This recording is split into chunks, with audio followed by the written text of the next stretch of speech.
Okay, so I just want to talk about, like basically what is the effects of, the music you listen to, you know, what is the effect of the music you listen to, right? Because there are many Christians, right, who tell you, who say things like, they listen to whatever music they feel like listening to, and they really don't see the impact of it, right? I have been in that situation before. I have been there, whereby I've been in that stage before, right? Where there was a stage in my life whereby I was not really concerned about the type of music I was listening to. My own was just, as long as the music sounded good, right? I was at that point in my life. I was like, I can listen to any, I can listen to any music. I can listen to any music, be it whatever genre, be it hip hop, rap, whatever. Like, I don't even care what the music you're talking about, but I can listen to it. But the thing we fail to recognize as Christians is that, you see, the everything we listen to, you see the music we listen to, even the let's even leave music first of all, the words we listen to alone. The Bible tells us faith comes by hearing, right? And hearing by the word of God, right? If faith can come by hearing, then also fear and doubt and whatever it is can also come by hearing.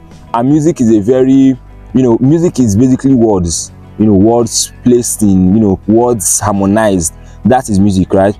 So, and I've met Christians who tell me, I'm not listening to the words, I'm just listening to the beats.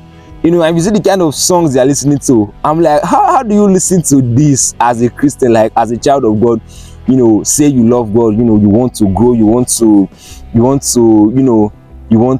how do I put it? You want to get better intimacy with God, but then see the kind of things you are feeding your spirit. Because music is actually not just going to your ears, right? But it's actually going to your spirit, your soul.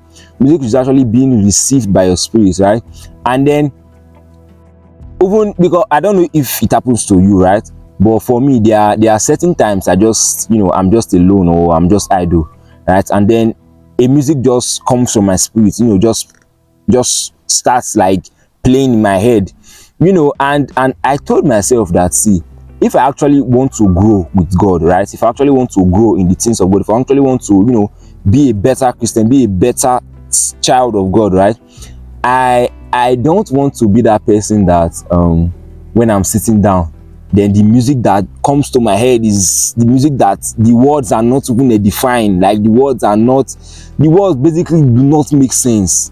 Like, do you get what I'm saying? Like, imagine you are sitting down and the music coming to your head is talking about one, maybe just glorifying the body of a woman or something, and yeah, I'm like, wait, how does these words now help my life? How does these words help my spirit, help my soul? Like, do you get what I'm saying? And remember that story in the Bible, the story of King Saul and David, right? So the Bible told us about King Saul, when the spirit of God left King Saul, and then a demonic spirit came over Saul, But then whenever the demonic spirits come over Saul, right, David would play his instrument and the demonic spirits would, leave Saul, right? So that should in itself, tell us the power of music. Because if music can, if music can remove a spirit, if music can drive away, if music can drive away a demonic spirit, then music can also bring a demonic spirit. Like, it is plain, it is simple. If music can drive away a demonic spirit, then music can also bring a demonic spirit. There's a power in sounds, in the things you allow into your spirit, in the things you allow into your mind, the things you listen to daily. There's a power in it. And it may not just be like, something you, how do I put it now? It's not a drastic, listening to music, right? And listening to, worldly music, music that the words are vulgar words, right? I just contain vulgar words, right? It's how do I put it?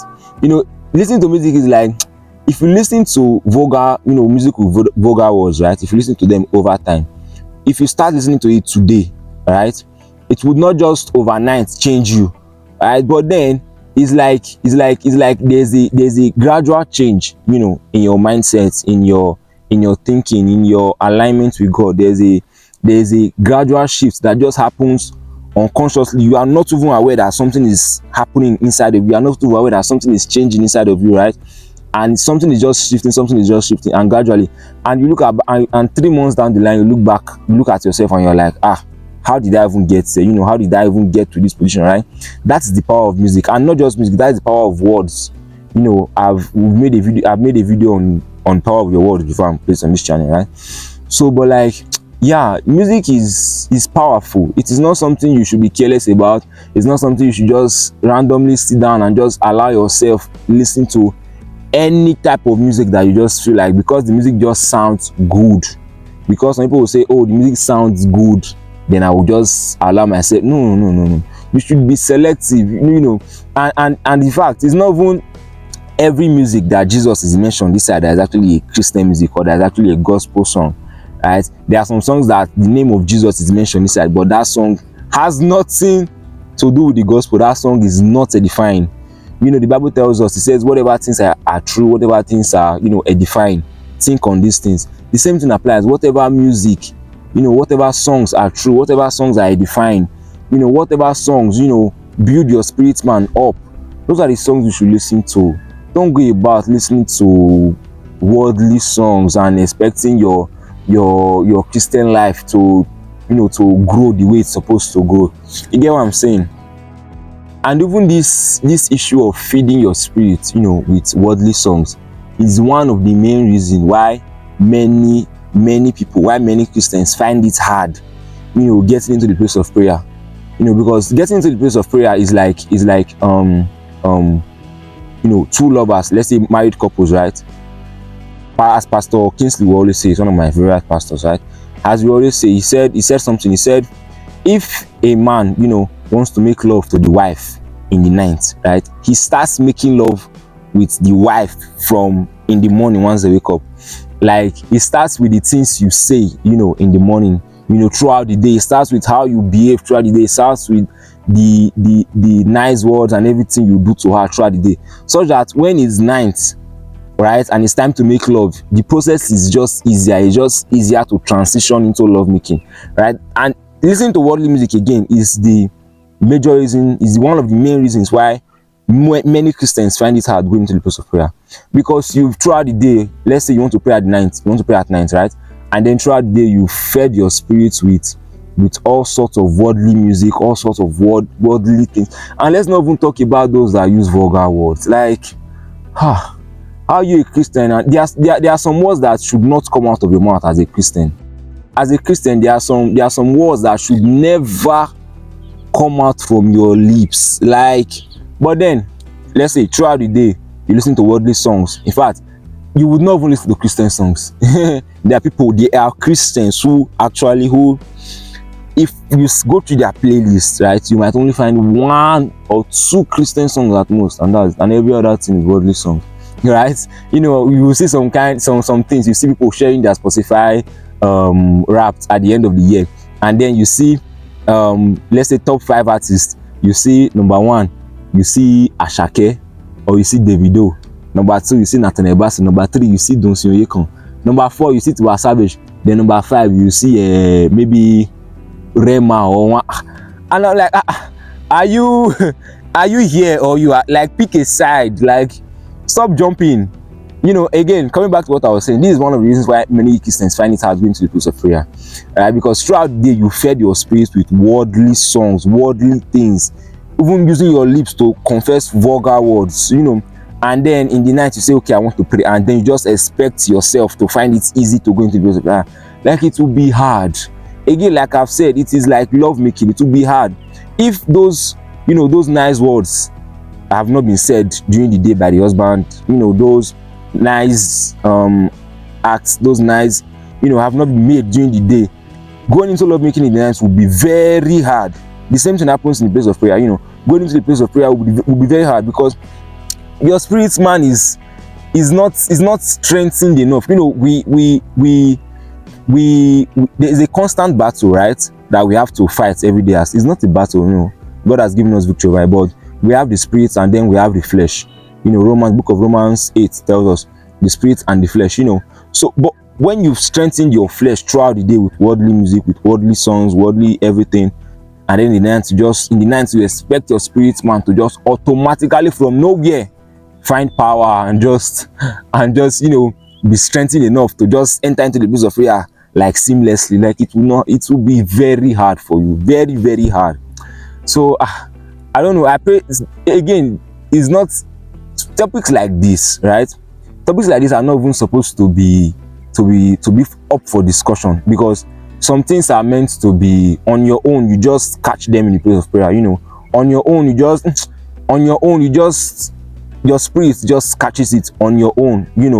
If your intimacy with God is right, if your relationship with God is right, some of these topics like this, now your spirit is something your spirit should just catch in the place of prayer. It's not something that anybody should really be telling you or discussing with you, right? It's something you should just know. But with the way it is now, with the way I see, like, I have met Christians, I have met people like these are tongue speaking people. These are people who they are, and I'm like, how can you listen to this kind of songs and they will just tell me I'm not paying attention to the words, it's the beats I'm listening to. If you want to listen to beats, then we have Afro gospel artists now. We have gospel artists too. We have Limo Blaze, we have Anatolia, we have Great Panther Kids. These are people who if it's beats you are looking for, then okay, go listen to their songs, right? Then stop disguising, stop clowning yourself, stop being a clown. Alright, so yeah, I hope this video helped you, and I hope it bless you. If you did, please comment, share, like. If you've not subscribed to the channel, please subscribe to the channel, share the video with someone, and see you next Friday. Bye bye.